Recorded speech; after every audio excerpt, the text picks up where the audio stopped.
Je m'appelle Cyriac, j'ai 22 ans, et on m'a toujours appris que la sagesse venait avec l'âge. Pourtant, j'ai vite compris que le plus important n'est pas la quantité d'expériences vécues, mais bien leur qualité. À chaque épisode, je reçois un jeune au parcours extraordinaire.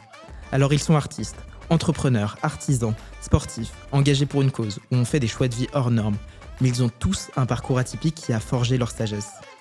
Dans notre jeunesse, il y a une forme de renouveau, comme s'il y avait quelque chose dans l'air, dans l'eau, dans leur gène. Alors, que vous soyez en train de travailler, dans votre voiture, votre lit ou le métro, bienvenue. Vous écoutez le Gen Z. Dans sa chambre d'enfant, Antoine rêvait d'être architecte. Peut-être en partie grâce au Lego et au Capla qui l'entouraient, ou peut-être parce que jeune enfant turbulent, c'est sa créativité et son énergie qui ont forgé son caractère. Que ce soit en école de commerce, pendant son premier échange universitaire aux États-Unis, ou pendant son premier stage, le constat est le même partout. Il n'est pas assez libre, ou du moins libre d'être pleinement lui-même. Alors, en parallèle de ses études, alors que ses parents le rêvaient en finance, en conseil, un peu comme nous tous, il décide de se lancer sur TikTok et rencontre ses deux associés, Adrien et Hugo. Et, sans même se rencontrer, il crée Slick. En 2024, Slick, c'est la première agence marketing spécialiste de TikTok en France. En seulement 3 ans, il génère plus de 2 millions d'euros de chiffre d'affaires et fédère la plus grande communauté de créateurs de contenu en France, de quoi faire pâlir les agences historiques du marché. Alors, certains vont le comparer au futur Jacques Séguéla, d'autres à la future Magali Berda. Je ne sais pas ce que je dois lui souhaiter, mais on va lui demander tout de suite. Bienvenue Antoine. Tout d'abord, merci beaucoup Cyriac pour cette présentation. T'as très bien retracé en quelques phrases mon parcours ou même un petit peu mon histoire. Je saurais pas te dire justement de quelle façon je me projette. En tout cas, j'ai pas forcément d'objectif qui est très défini. En fait, quand on se retrouve à lancer sa boîte et être sur tellement de sujets très complexes au quotidien, de management commerciaux, de gestion, et ben en fait, je me rends compte que j'ai un petit peu le nez dans le guidon et au final, c'est ça que j'aime. En tout cas, j'ai toujours aimé être dans des sujets vraiment en profondeur et c'est un peu ce que je me retrouve à faire au quotidien. Donc les deux modèles que tu as cités sont intéressants. Enfin surtout l'un par rapport à l'autre. Mais ouais, je sais pas, et ça c'est l'avenir qui nous le dira, et même le marché aussi. On reviendra sur l'avenir juste après. Je le disais, à 24 ans, du coup, tu es DG et cofondateur de Slick, une agence qui fait front face aux leaders du marché, les leaders historiques qu'on connaît. Ouais. Peut-être pour retracer et pour comprendre comment on se retrouve à la tête d'un tel succès, tu le caractérises comme tu veux, aussi jeune. Ouais. Ça s'est vraiment fait pas par pas. Moi, à la fin de ma 3e année en école de commerce, je sais que j'ai pas forcément envie de travailler en tant que salarié parce que j'aime avoir des projets créatifs et je sais que si je veux avoir des projets créatifs et les gérer moi-même, il faut que ça me rapporte de l'argent. Donc en quelque sorte, il faut que j'ai une activité entrepreneuriale. Et donc j'essaye de me lancer en freelance, je fais quelques missions, j'essaye de lancer des boîtes, ça fonctionne pas très bien. Et en fait, en tentant des choses, je me retrouve à tenter TikTok. Comme beaucoup de personnes à ce moment-là, c'est le réseau en vogue, je dirais, chez les jeunes, mais qui est pas encore exploité par les marques. Et donc, on se retrouve à avoir un parfait timing parce que je commence à créer du contenu. J'ai 100 000 abonnés en 2 mois. Je rencontre mes 2 futurs associés sur la plateforme. Alors, on se rencontre digitalement. On commence à monter Slick, signer des clients sans jamais s'être vu. Et en fait, ça s'est vraiment fait de fil en aiguille. Au début, voilà, je voulais être influenceur. J'ai réussi à fédérer des abonnés. Je voulais créer une agence, donc on a commencé à signer des clients. On a pris nos premiers bureaux. Et donc, c'est vraiment quelque chose qui se fait de fil en aiguille en fonction, voilà, des expériences qu'on a et des gens qu'on rencontre aussi. Ok. Et après, une fois que vous lancez Slick, qu'est-ce qui se passe? Vous vous rencontrez à un moment avec Adrien et Hugo. C'est quoi le parcours pour arriver aujourd'hui à une vraie agence avec des vrais salariés? En fait, on a testé un petit peu comme un collectif de freelance et puis on s'est dit ok, on se projette ensemble. En tout cas, les calls qu'on fait sont sympas.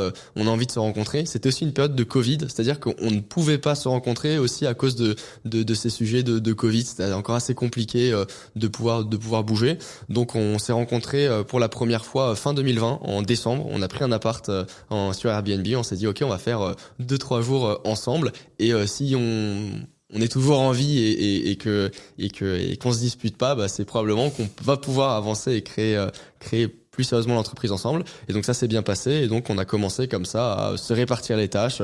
On avait Hugo qui était un peu plus sur les projets, moi sur la partie commerciale, Adrien sur la partie créative. Et on commence comme ça, voilà, à faire notre site internet. Moi, je quitte mon alternance dans le conseil pour travailler à 100% sur Slick. Quelques mois après, je quitte d'ailleurs mes études pour être pour le coup vraiment à 100% sur Slick. Et donc voilà, on travaille avec des amis qu'on met en stage, qu'on met en alternance, on commence à recruter et puis de fil en aiguille, on a des plus gros clients, on recrute des CDI, on prend des bureaux. Et donc ça s'est vraiment fait step by step. Même un exemple, c'est que une semaine avant de prendre nos premiers bureaux, on ne savait pas qu'on voulait prendre des bureaux. C'est une opportunité qui est arrivée. C'est Harold de Com qu'on salue qui m'appelle et qui me dit voilà, on va quitter nos bureaux, est-ce que ça t'intéresse? Je visite 2 jours après et puis on les prend à la fin de la semaine. Donc en fait, c'est vraiment comme ça que ça se fait. Suite d'opportunités. Exactement, ouais. Ok, si on revient juste sur le début de l'histoire ou ton arrivée sur TikTok, au début de la plateforme, ou en tout cas pendant son essor en France pendant le Covid, toi, en tant que créateur, tu te lances. Comment tu le vis, ça? À quel moment tu te dis qu'il y a quelque chose de plus à faire que seulement, avec des grosses guillemets, s'amuser sur les réseaux sociaux? Ouais. En fait, j'avais toujours envie de construire quelque chose. C'est ce que tu disais justement sur quand j'étais plus petit, l'envie d'être architecte. J'aime bien créer, construire et je dirais voilà. Construire plutôt que simplement être un peu un exécutant, et c'est un peu ce que je ressentais quand j'étais créateur de contenu, même si c'est quelque chose de très créatif et que j'ai adoré faire ça pendant à peu près 4-5 mois. Je me retrouvais voilà à créer un contenu par jour et c'était plutôt une contrainte qu'une forme de liberté pour moi, même si j'avais quelques partenariats. Vraiment 7 jours sur 7, je devais créer du contenu et ça me prenait beaucoup de temps. Et donc en fait, avec mes associés, on a eu ce même constat, c'était qu'on se voyait plus voilà construire une entreprise, développer une activité, avoir aussi un peu plus de complexité en échangeant avec des acteurs, en devant recruter des personnes. C'est ce type de difficultés, de challenges qu'on voulait avoir, plutôt que les challenges que vont avoir un créateur de contenu qui est la discipline au quotidien, se réinventer. Voilà, en fait, je pense que chacun doit choisir un peu les difficultés qu'il veut. Et nous, on avait choisi la voie d'entrepreneuriat qui est aussi très complexe, très difficile. Ma question pour toi, une fois qu'on a dit tout ça, et comme sur toutes les plateformes, comme sur tous les succès, une fois après le boom du succès, on commence à se poser la question, les questions d'éthique, les questions de responsabilité. Ouais. On a les mêmes questions qui se posent sur TikTok. Toi, t'en es un expert aujourd'hui. Est-ce que TikTok, c'est vraiment abrutissant? Est-ce qu'il n'y a pas trop de contenu? Est-ce que c'est quelque chose de bon pour la société aujourd'hui? Tu fais très bien d'aborder ce sujet parce que on discutait dans les commentaires justement sur LinkedIn qui soulignait que TikTok était soi-disant abrutissant. En fait, il y a plusieurs points de vue qu'on peut avoir. Déjà, le premier, c'est au niveau de l'algorithme. L'algorithme de TikTok, en fait, il s'en fiche en fait que ce soit abrutissant ou pas. Ce qu'il veut, c'est que on passe le plus d'attention sur TikTok, selon des mécanismes psychologiques, dans sa construction. Il veut vraiment qu'on passe le plus de temps sur TikTok et du coup que ça génère des résultats, des revenus publicitaires pour TikTok et pour les annonceurs. Donc en fait, c'est vraiment construit de cette façon-là. Donc on va dire que il n'y a pas cette fonction d'être abrutissant, en tout cas dans le code de TikTok. Je dirais que c'est plutôt l'humain qui en fait va passer plus de temps sur ce type sur du contenu qui va être, on va dire, de plus faible qualité, ou en tout cas on se fait rapidement avoir par une accroche ou par du contenu un peu humoristique plutôt que par une dissertation sur Kant, forcément, parce que voilà, l'humain est un petit peu fait de cette façon-là. Donc dans sa construction, TikTok est pas forcément abrutissant. Maintenant, je trouve que le point qui est très intéressant, c'est qu'on regarde l'algorithme de TikTok, donc Douyin en Chine, et en fait on se rend compte que c'est pas du tout le même contenu. Donc après, la question, c'est est-ce que c'est parce que les Chinois sont programmés Qu'est-ce qu'on voit en Chine? On voit du contenu ultra éducatif. Alors, il y en a beaucoup en France, et c'est pour ça que pour toute personne qui utilise TikTok en France, ça se base sur nos préférences. Donc moi, si j'aime les voitures et la finance et la mode, j'aurai du contenu là-dessus. Si j'aime les trucs un peu débiles, j'aurai du contenu là-dessus. Donc c'est pour ça que déjà on peut pas faire de généralité. Mais si on va en Chine, on se rend compte qu'on a vraiment quasi exclusivement du contenu éducatif sur l'art, sur la culture, des problèmes mathématiques. Enfin voilà, vraiment un réseau éducatif. Donc est-ce que c'est les Chinois qui ont vraiment un intérêt pour ce type de contenu, ou est-ce que c'est l'algorithme qui là va en effet complètement couper les contenus qui sont de l'ordre humoristique ou qui sont je pense de ce qu'on peut dire abrutissants. Ça c'est aussi un point qui est assez curieux. Ouais.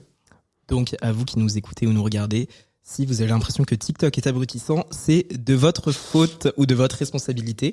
Une fois qu'on a dit ça, on est là pour parler de jeunesse. Le public de TikTok est un public relativement jeune, les publics que tu cibles sont relativement jeunes. Et donc, chez Slick, votre équipe est relativement jeune. Qu'est-ce que c'est au quotidien d'être à la tête d'une équipe qui a moins de 26 ans? Ouais, bah c'est très rare. La moyenne d'âge, on est aux alentours de 24 ans.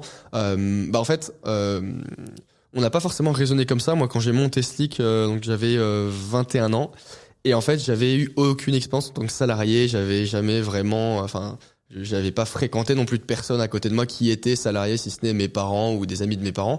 Donc en fait, j'avais pas forcément, je voyais pas la valeur que pouvait avoir quelqu'un de 27, 28 ans qui a 4 ans de CDI dans les pattes. Donc c'est pour ça qu'on s'est entouré des gens qui avaient autour de nous, des gens en qui on faisait confiance, des gens dont on reconnaissait l'expertise sur TikTok parce qu'ils l'utilisaient. Donc ça s'est vraiment fait de façon pragmatique.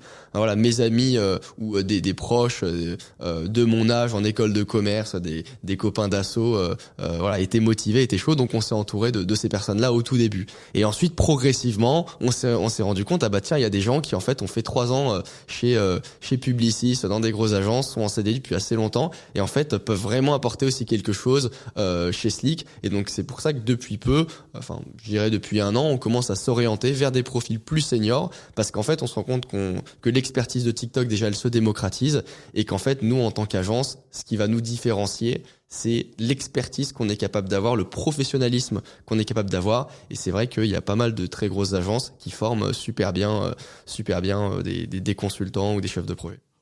Mais une fois que tu es jeune, là on a dit, donc tu es jeune, tu as une équipe de jeunes. Pour toi, est-ce que c'est un frein? Est-ce que c'est un moteur? Ou plutôt, qu'est-ce qui est un frein dans cette histoire et qu'est-ce qui est un moteur? Je pense que c'est vraiment les deux. C'est à la fois un frein parce que je me rends compte que dans les métiers de la prestation de service, et je pense que tu as dû remarquer ça, ce qui va vraiment primer, c'est pas forcément les hard skills, mais c'est beaucoup les soft skills. Tu vois, en tant que consultant, c'est comment tu te comportes face aux clients. Il y a plein de notions interpersonnelles qui sont ultra importantes à maîtriser, et même chez des individus très talentueux et qui sont jeunes, et même moi j'ai eu ça, et on n'a pas forcément, on peut être très technique, mais on n'a peut-être pas forcément tous ces codes.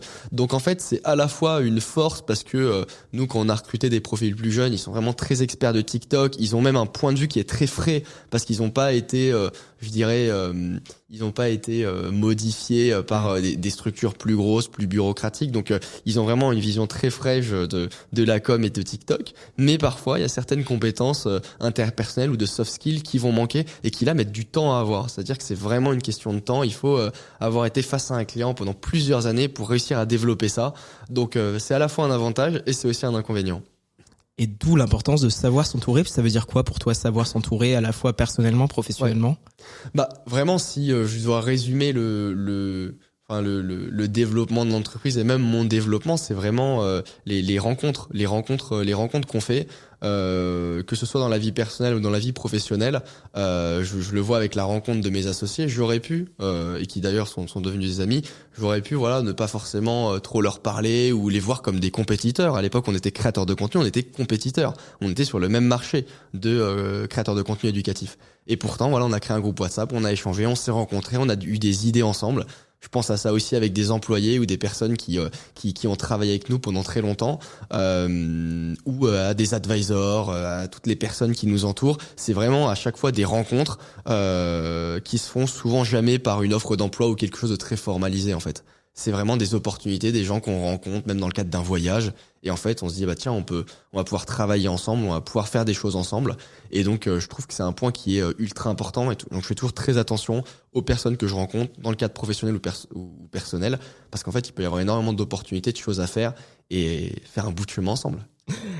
Tu parlais à l'instant, vous étiez créateur de contenu. Ouais. Aujourd'hui, vous créez pour d'autres. Vous ne vous mettez plus en scène, mais vous continuez à créer.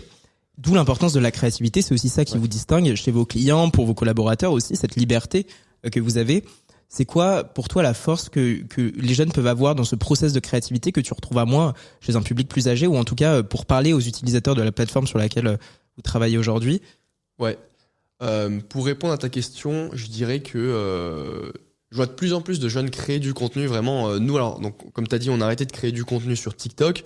On a toujours une activité de créateur de contenu. Je pense aux événements qu'on organise tous les trimestres. On fait des très gros événements avec des créateurs de contenu. Donc c'est de la création de contenu. C'est des projets qui sont pas forcément avec un but financier, mais c'est pour fédérer les créateurs de contenu et même nous-mêmes, pouvoir en parler. On crée aussi du contenu sur LinkedIn et justement, je vois de plus en plus de jeunes se tourner vers la création de contenu parce que déjà de un, c'est un moyen d'expression qui est très puissant et ça nous permet justement de pouvoir exprimer notre personnalité dans un monde ou même dans un monde professionnel qui nous permet pas forcément.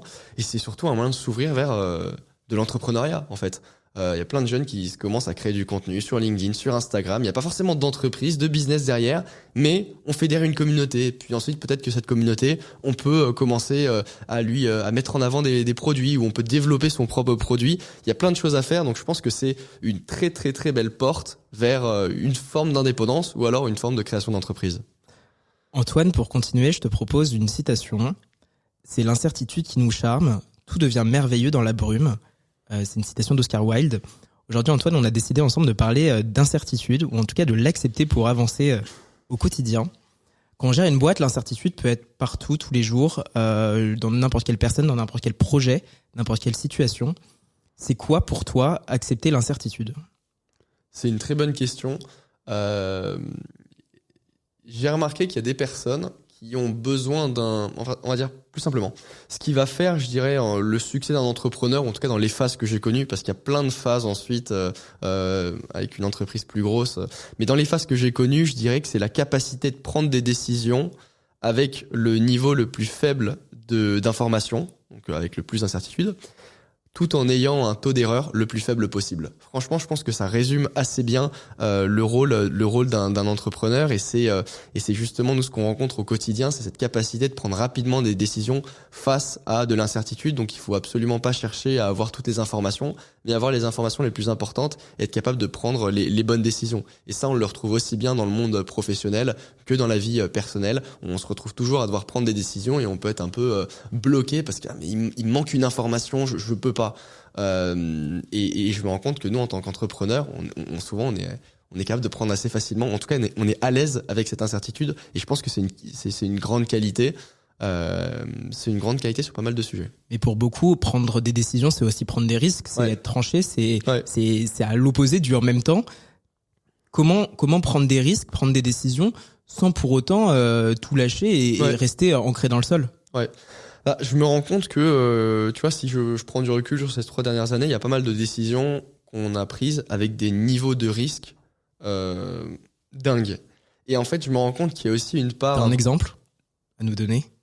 Enfin, tu vois, par exemple, le truc classique d'entrepreneur, mais par exemple, prendre des bureaux sans même checker dans le BP. Prendre parce que ça te chauffe. Ouais. Prendre un CDI sans checker dans le BP parce que t'as de la trésor. Enfin, tu vois, des trucs, des choses assez basiques. Et en fait, je me rends compte que c'est aussi ce qui a fait notre force, tu vois. Et c'est aussi ce qui fait, je pense, la force de pas mal d'entrepreneurs, c'est d'être capable je sais même pas si c'est des erreurs, mais d'avoir cette forme un peu d'innocence aussi, qui permet d'aller dans des décisions qui ont, tu vois, plus tu prends de risques, plus derrière t'as de retour sur investissement en quelque sorte. Et en fait, c'est ce qui permet parfois d'avoir des très très grosses croissances en se basant sur des choses où n'importe quel entrepreneur aguerri dirait mais là tu fais faux pas. Et en fait, c'est ça qui débloque plein de choses qui ne sont pas exploitées et qui te permet d'aller très très vite. Donc pour toi, prendre des risques, c'est à la fois accepter l'incertitude, c'est aussi oser. Est-ce que pour toi, dans ta vision des choses, être jeune, ça aide à prendre ces risques, ça aide à oser, ça aide à accepter l'incertitude ? Carrément, parce qu'en fait, t'as un niveau de responsabilité qui est quand même beaucoup plus faible que les personnes qui sont plus âgées. Il y a des personnes qui ont de la dette parce qu'ils ont acheté un appart. Il y a des gens qui ont une femme. Il y a des gens qui ont des enfants. Il y a des gens qui ont des problèmes de santé, etc. Quand t'es jeune, tu te retrouves la plupart du temps à avoir une bonne partie de ces sujets qui sont pas sous ta responsabilité ou qui n'existent pas encore. Donc en fait, ça te permet de pouvoir te responsabiliser parfois à un niveau beaucoup plus supérieur ou en tout cas à accepter du risque. Tu vois, c'est comme quand t'investis, plus t'es jeune, plus tu peux prendre du risque versus quelqu'un de 70 ans qui doit justement réfléchir plutôt à la transition. Donc voilà, c'est forcément de ce point de vue-là, que ce soit économique ou au niveau des responsabilités, on peut accepter beaucoup plus de risques. On a parlé beaucoup d'économie, ou en tout cas de prendre des risques financiers, des risques de gestion. Il y a le risque humain aussi, parce que accepter l'incertitude, c'est accepter l'autre. Toi, est-ce que tu as un exemple en tête d'un moment où accepter l'incertitude, ça devient trop dur parce que ça ne dépend plus de toi, ça ne dépend plus de l'environnement, ça ne dépend plus de ta performance, ça dépend vraiment de l'aléa humain d'une autre personne. Bah, en fait, c'est que ce qu'on va dire souvent aux jeunes entrepreneurs, c'est il faut passer à l'action, il faut passer à l'action, il faut passer à l'action. Et ça, c'est ce qui fait 80% du succès d'un entrepreneur quand il débute. Et dans la phase où on est, c'est l'inverse.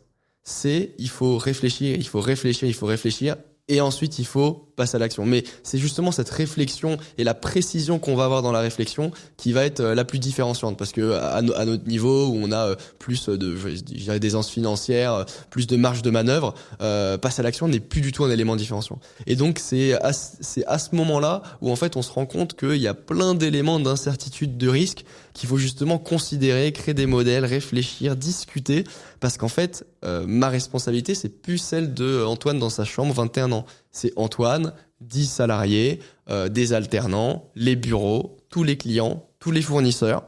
Et là, forcément, c'est une façon de raisonner qui est très très différente du freelance, de l'indépendant ou du entrepreneur. Donc c'est ça, c'est accepter l'incertitude qui fait un bon entrepreneur. Quel est le conseil pour toi, si tu en avais un, pour l'ancienne génération qui nous voit, nous jeunes en tout cas, avec ce côté... moins se poser de questions finalement, accepter l'incertitude, c'est aussi avancer et continuer. Qu'est-ce que tu dirais à l'ancienne génération, pour nous comprendre, pour comprendre qu'en fait on n'a pas les mêmes barrières qu'eux, on n'a pas les mêmes envies et donc on continue à avancer? Ouais, je dirais que notre génération elle est quand même fondamentalement plus libre. Alors, ce qui est intéressant, c'est que économiquement, les anciennes générations étaient dans une situation qui était économiquement plus simple. Même on se souciait pas de l'environnement, il y avait plein de choses dont on ne se souciait pas. Alors que nous, on a quand même un stress ambiant avec ça. Et pourtant, on a plus de liberté parce qu'on peut créer du contenu, parce qu'on peut créer son entreprise, parce que si notre CDI nous plaît pas, bah on peut faire un an de pause et on fait un tour du monde. Et puis en fait, on peut aller, comme mon ancien associé, faire du surf à Bali et créer sa vie là-bas, sans avoir forcément trop besoin de ressources financières ou de tu vois. Donc en fait, on a cette forme de liberté qui fait que l'ancienne génération est un peu ce truc de modèle de vie où en fait il faut avoir un CDI, avoir une voiture, avoir un chien, etc. Notre génération, elle l'a pas du tout. Elle a très peu de barrières en fait. On peut se connecter tellement rapidement à plein de types de lifestyle, on peut apprendre plein de choses à faire en ligne. C'est vraiment cette liberté qu'on a qui est assez difficile à comprendre pour l'ancienne génération qui était d'une autre époque. Antoine, je te propose de passer à un dernier sujet. Souvent, incertitude rime avec stress. Ok. Comment le gérer, ce stress dans l'incertitude? Comment l'accepter? Parce que l'accepter, c'est pas seulement se dire que ça fait partie de la vie, c'est aussi accepter les conséquences, et ça peut être le stress, et donc c'est plus facile à dire qu'à faire de dire j'accepte l'incertitude et j'avance. Ouais. Comment le gérer au quotidien? Parce que on a tous une forme de stress qui nous anime, ça peut se matérialiser de plein de manières différentes. Ouais. C'est quoi ton ressenti là-dessus? C'est une très bonne question et j'en discutais justement avec mes associés. En tout cas, moi, personnellement, j'ai l'impression que je suis pas forcément trop impacté au niveau du stress. Je pense que au bout d'un temps, on s'habitue, tu vois. Au bout d'un temps, on s'habitue. Ça fait quand même 3 ans. On est passé par énormément d'étapes et des étapes, évidemment, qui sont très difficiles. Et en fait, au bout d'un moment, on accepte, tu vois. Ça fait partie de notre métier, tu vois. C'est comme quelqu'un qui crache du feu. Et ouais, mais le feu, c'est chaud. Et à la fin, ouais, mais ta peau, en fait, elle durcit. Donc en fait, elle va pas le fait de ressentir, de ne pas forcément être stressé, d'avoir du sang-froid et de rester lucide, c'est justement cette qualité dont on a besoin, tu vois. Tout comme quelqu'un qui part en opération et qui a besoin de toujours garder son sang-froid, c'est une qualité qu'on doit avoir. Maintenant, il faut réussir à avoir cette qualité-là, tout en restant, je dirais, empathique, avoir toujours une forme de sensibilité. Donc c'est vraiment cet équilibre à trouver et je pense que c'est une qualité extrêmement importante, en tout cas pour un entrepreneur ou un chef d'entreprise. Merci beaucoup Antoine pour tes réponses. Pour conclure, je te propose une dernière question, ou en tout cas te laisser la parole une dernière fois. Si tu avais un message à un jeune de ta génération à faire passer, ce serait quoi? Très bonne question, et ça me fait penser à une discussion que j'ai eue avec mon associé hier, et qui, je pense, est assez nouvelle, mais je dirais que c'est d'accepter une certaine, d'accepter une certaine forme de frustration qu'on peut ressentir et qui en fait est une flamme qu'on ressent qui va nous pousser à créer.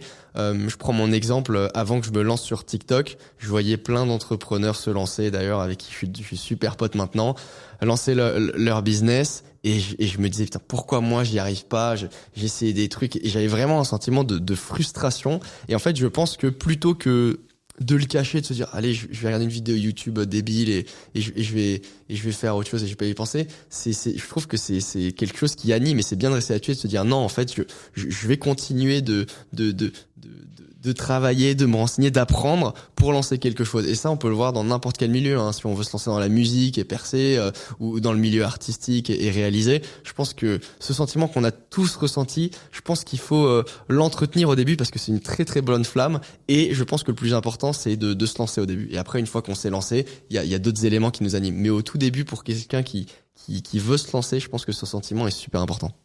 Merci beaucoup Antoine, que ton avenir te réserve l'avenir de Jacques Séguéla ou Magali Berda, on te suivra. Merci d'avoir passé cet épisode avec nous. Vous aussi, merci d'avoir passé cette trentaine de minutes avec nous. On se retrouve très vite pour un nouvel épisode. Merci beaucoup.